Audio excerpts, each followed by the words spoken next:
بسم اللہ الرحمن الرحیم۔ داستان امیر حمزہ کی پہلی جلد کا ہم مطالعہ کر رہے ہیں۔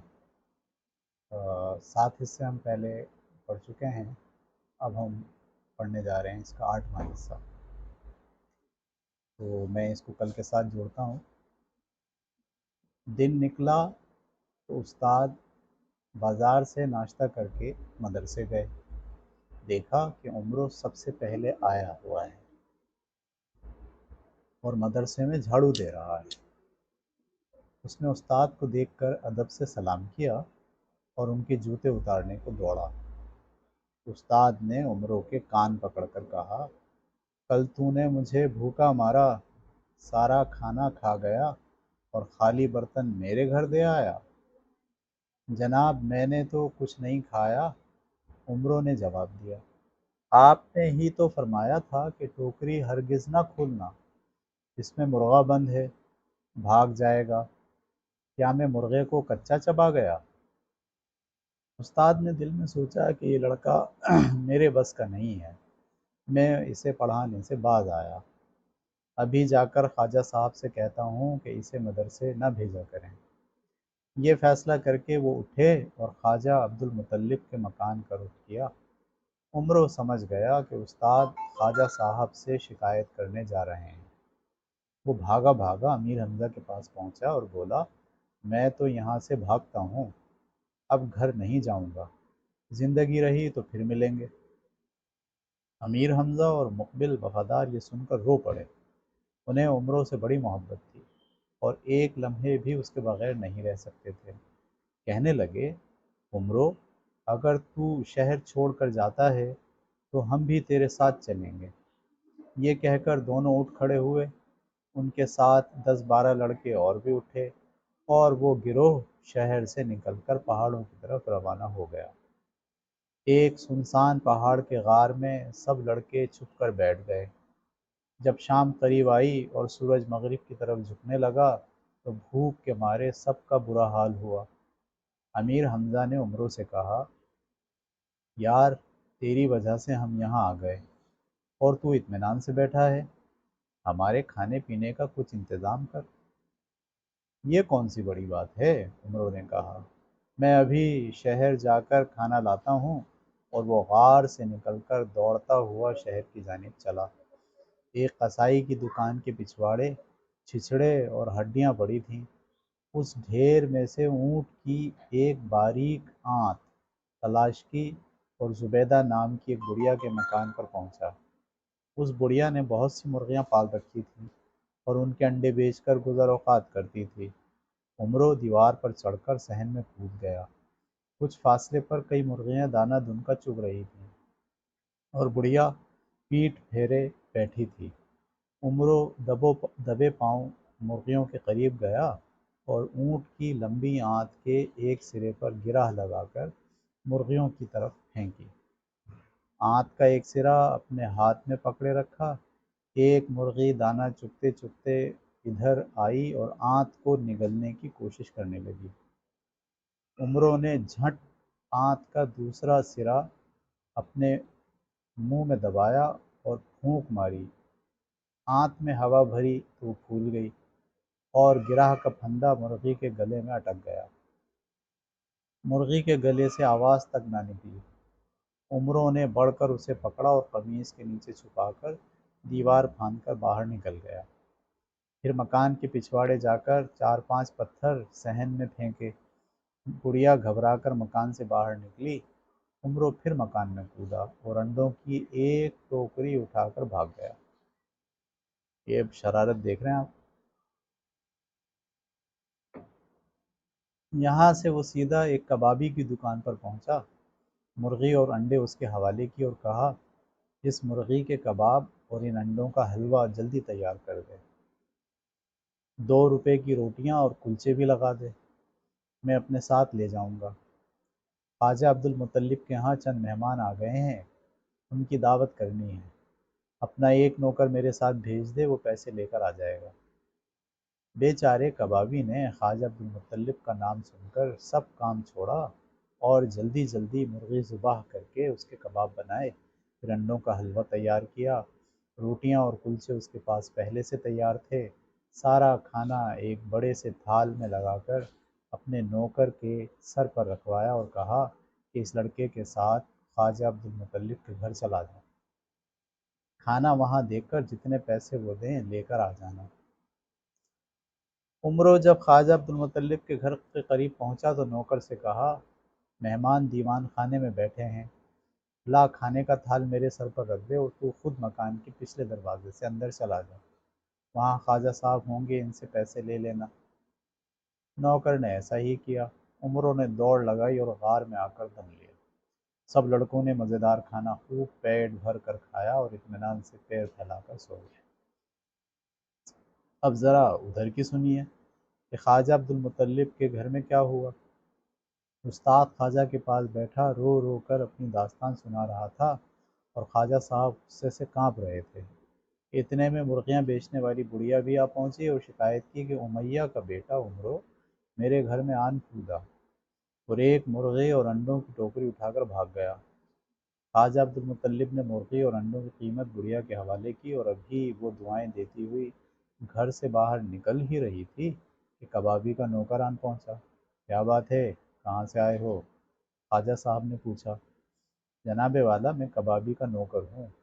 تھوڑی دیر پہلے امیہ کا لڑکا عمرو ہماری دکان پر ایک مرغی اور انڈوں کی ٹوکری لے کر آیا اور کہا کہ خواجہ عبد المطلب کے ہاں چند مہمان آ گئے ہیں، ان کے لیے اس مرغی کے کباب اور انڈوں کا حلوہ تیار کر دو۔ اس کے علاوہ 2 روپے کے کلچے اور روٹیاں بھی دے دو۔ ہم نے جلدی جلدی کھانا تیار کیا اور عمرو میرے سر پر کھانے کا تھال رکھوا کر یہاں تک آیا، پھر تھال خود لے گیا اور مجھے آپ کے دیوان خانے میں بیٹھنے کی ہدایت کی۔ اب پتہ چلا ہے کہ یہ چیزیں آپ نے نہیں منگوائی تھیں۔ خدا امیہ کے لڑکے کو غارت کرے، کمبخت چھلاوا ہے چھلاوا، اپنے ساتھ میرے لڑکے حمزہ کو بھی برباد کر رہا ہے، خواجہ عبد المطلب نے دانت پیستے ہوئے کہا۔ پھر کبابی کے نوکر کو بھی پیسے نکال کر دیے۔ وہ سلام کر کے رخصت ہوا۔ اب استاد نے کہا، جناب، میں اس لڑکے کو پڑھانے سے باز آیا۔ آپ امیر حمزہ اور مقبل کو مدرسے میں بھیج سکتے ہیں، لیکن عمروں کو میں کسی قیمت پر نہیں پڑھاؤں گا۔ یہ کہہ کر استاد صاحب رونے لگے۔ ملا جی، اب تو آپ گھر جائیے، خواجہ صاحب نے کہا، رات ہو گئی ہے، اس وقت عمرو اور اس کے دوستوں کو ڈھونڈنا مشکل ہے۔ صبح مدرسے کے لڑکوں کو بھیجیے، وہ ان کو پکڑ کر لائیں گے، پھر دیکھیے گا میں اس عمرو کی کیا گد بناتا ہوں۔ اگلے روز استاد نے 50-60 لڑکوں سے کہا کہ وہ لکڑیاں اور ڈنڈے لے کر پہاڑ کی طرف جائیں، وہاں عمرو، امیر حمزہ، مقبل وفادار اور دوسرے لڑکے چھپے ہوئے ہیں، انہیں جا کر پکڑ کر لائیں۔ لڑکے فوراً روانہ ہو گئے۔ عمرو اس وقت پہاڑ کی چوٹی پر بیٹھا تھا۔ اس نے لڑکوں کی فوج کو آتے دیکھا تو خوب ہنسا اور امیر حمزہ سے کہنے لگا، ملا جی نے ہمیں پکڑنے کے لیے فوج بھیجی ہے، آؤ ذرا ان سے 2-2 ہاتھ ہو جائیں۔ یہ سن کر مقبل نے اپنی چھوٹی سی کمان اور تیر نکال لیے۔ عمروں نے پتھروں کا ڈھیر جمع کر لیا۔ امیر حمزہ کو اپنے بازوؤں کی قوت پر بھروسہ تھا، جانتے تھے کہ کوئی لڑکا ان سے کشتی میں نہیں جیت سکتا، جو بھی ادھر آئے گا اسے اٹھا کر زمین پر دے ماریں گے۔ لڑکوں کی فوج نے عمرو اور امیر حمزہ کو گھیرے میں لینے کی کوشش کی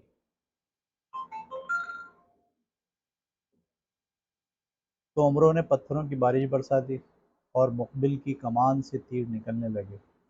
حملہ کرنے والے سب لڑکے گرتے پڑتے وہاں سے بھاگ گئے۔ کئی لڑکوں کے تو کپڑے پھٹ گئے تھے اور کئی زخمی ہو گئے۔ استاد نے اپنے شاگردوں کا یہ حال دیکھا کہ عمرو اور حمزہ کو پکڑنے کے بجائے اپنی ہی مرمت کروا آئے ہیں، تو انہیں لے کر سیدھا خواجہ عبد المطلب کے پاس پہنچا اور سب حال کہا۔ خواجہ صاحب نے اپنا سوٹا سنبھالا اور استاد کو ساتھ لے کر پہاڑوں کی طرف چل پڑے۔ عمرو اور اس کے ساتھی اپنے اپنے مورچوں میں دبکے ہوئے تھے۔ انہیں سان و گمان بھی نہ تھا کہ خواجہ عبد المطلب خود آ جائیں گے۔ سب سے پہلے عمرو نے خواجہ صاحب اور استاد کو آتے دیکھا، کہنے لگا، یار حمزہ، غضب ہو گیا، تمہارے والد آ گئے۔ بھائی میں تو اب بھاگتا ہوں، زندگی رہی تو پھر ملیں گے۔ یہ کہہ کر اس نے بھاگنے کا ارادہ کیا ہی تھا کہ حمزہ نے ہاتھ پکڑ لیا۔ خواجہ صاحب کے خوف سے عمرو تھر تھر کانپ رہا تھا۔ حمزہ کی بڑی منت سماجت کی کہ مجھے چھوڑ دے، مگر حمزہ نے ایک نہ سنی۔ جب خواجہ صاحب پہاڑ کے قریب آ کر اونٹ پر سے اترے تو امیر حمزہ غار سے نکل کر اپنے والد کے استقبال کو آئے اور ان کے قدموں پر گر پڑے۔ خواجہ صاحب نے اپنے چہیتے بیٹے کو سینے سے لگایا، مقبل وفادار کے سر پر محبت سے ہاتھ پھیرا اور کہنے لگے، وہ شریر کہاں ہے؟ آج اس کی خیر نہیں، میں اس کے کرتوتوں سے تنگ آ گیا ہوں، سارے شہر میں اس کی وجہ سے میری بدنامی ہو رہی ہے۔ ابا جان اسے معاف کر دیجیے، امیر حمزہ نے ادب سے کہا۔ میں آپ سے وعدہ کرتا ہوں کہ عمرو اب کوئی شرارت کرے گا تو میں خود اسے سزا دوں گا۔ عمرو کو لڑکوں نے ایک بڑے سے پتھر کے پیچھے چھپا رکھا تھا۔ امیر حمزہ گئے اور عمرو کو لا کر خواجہ صاحب کے قدموں پر گرا دیا۔ خواجہ صاحب کا جی تو چاہتا تھا کہ اس کی اچھی طرح مرمت کریں، لیکن اپنے بیٹے کی سفارش سے کچھ نہ کہا۔ استاد کو 100 روپے کی تھیلی دی اور تینوں لڑکوں کو لے جا کر گھر واپس آ گئے۔ عمرو کا مدرسے جانا بھی ہمیشہ کے لیے بند ہو گیا۔ اس واقعے کے کچھ دن بعد کا ذکر ہے کہ اس دن مدرسے میں چھٹی تھی۔ امیر حمزہ اور مقبل گھر میں بیٹھے تھے کہ عمرو باہر سے آیا اور کہنے لگا، تم یہاں بیٹھے ہو اور باہر بڑا سہانا موسم ہے، آؤ آج باغ کی سیر کریں۔ تینوں دوست باغ کی سیر کرنے کے لیے نکلے۔ مکے سے کچھ فاصلے پر کھجوروں کا ایک چھوٹا سا باغ تھا۔ یہ وہیں پہنچے اور ادھر ادھر پھرنے لگے۔ آخر میں امیر حمزہ اور مقبل تھک کر ایک جگہ بیٹھ گئے اور عمرو ایک درخت پر چڑھ کر کھجوریں توڑنے لگا۔ تھوڑی دیر بعد بہت سی کھجوریں اپنی جھولی میں بھر لایا اور الگ بیٹھ کر کھانے لگا۔ امیر حمزہ نے کہا، عمرو یہ کیا بدتمیزی ہے، لاؤ تھوڑی سی کھجوریں ہم کو بھی دو۔ بھائی صاحب میں اتنی محنت سے درخت پر چڑھا اور کھجوریں توڑ کر لایا ہوں، تمہیں شوق ہے تو تم بھی توڑ لاؤ، میں نہ دوں گا۔ عمرو کی یہ بات سن کر امیر حمزہ کو غصہ آیا، بڑبڑاتے ہوئے اٹھے اور ایک درخت پر چڑھنے لگے۔ عمرو نے ہنس کر کہا، واہ واہ کیا بہادری ہے، ارے بھائی درخت پر چڑھنا تو ہم جیسے دبلے پتلے لوگوں کا کام ہے، تم پہلوان ہو، درخت اکھاڑ کر کھجوریں کھاؤ۔ اب تو امیر حمزہ کے غصے کی حد نہ رہی، سوچے سمجھے بغیر زور لگایا اور درخت اکھاڑ کر پھینک دیا۔ یہ دیکھ کر عمرو اور مقبل بھی حیران رہ گئے، لیکن عمرو نے فوراً کہا، اجی یہ تم نے کیا کمال کیا، ایسا کمزور درخت تو میں بھی اکھاڑ سکتا ہوں۔ امیر حمزہ اب دوسرے درخت کی طرف بڑھے اور اسے بھی اکھاڑ کر پھینک دیا۔ عمرو نے پھر قہقہہ لگایا اور بولا، بس دیکھ لی آپ کی طاقت، اس درخت کی جڑیں تو پہلے ہی کمزور ہو چکی تھیں۔ امیر حمزہ تیسرے درخت کی طرف گئے اور زور لگا کر اسے بھی جڑ سے اکھاڑ دیا۔ پھر چوتھے اور سب سے بڑے درخت کو گرایا، پانچویں درخت کی جانب چلے ہی تھے کہ عمرو نے ڈانٹ کر کہا، خواجہ عبد المطلب کے بیٹے کیا تو دیوانہ ہو گیا ہے، سارے باغ کو اجاڑنے کا ارادہ ہے؟ امیر حمزہ یہ سن کر شرمندہ ہوئے اور کہنے لگے، خدا تجھے نیکی کی ہدایت دے، میں تیری باتوں میں آ کر سارا باغ ہی اجاڑنے لگا تھا۔ اتنے میں باغ کا مالک بھی آن پہنچا، 4 درخت گرے ہوئے دیکھے تو سخت پریشان ہوا۔ عمرو سے پوچھنے لگا، کیوں میاں صاحبزادے یہ درخت کس طرح گرے؟ بڑی تیز آندھی آئی تھی، اس کی وجہ سے ان درختوں پر آفت آئی ہے، عمرو نے جواب دیا۔ آندھی؟ مالک چلا اٹھا، یہ کیا بکواس ہے، آندھی آئے اور مجھے پتہ نہ چلے؟ امیر حمزہ اور مقبل ہنس پڑے۔ آخر مالک نے خوشامد کی، تب امیر حمزہ نے بتایا کہ عمرو کی وجہ سے یہ حرکت مجھ سے ہوئی، اب تو ہمارے ساتھ چل، ہر درخت کے بدلے ہم تجھے ایک سرخ اونٹ دیں گے۔ باغ کا مالک یہ سن کر خوش ہوا اور اس کا سارا رنج دور ہو گیا۔ امیر حمزہ اسے اپنے ساتھ لے کر آئے، غلاموں کو حکم دیا کہ ہمارے ابا جان کے 1000 سرخ اونٹوں میں سے 4 اونٹ اس شخص کو دے دو۔ غلاموں نے اسی وقت حکم کی تعمیل کی۔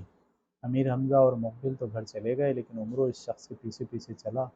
اس کے تن بدن میں آگ لگ گئی تھی کہ کھجوروں کے 4 درختوں کے بدلے میں اتنے قیمتی 4 اونٹ یہ ہتھیا کر لے گیا۔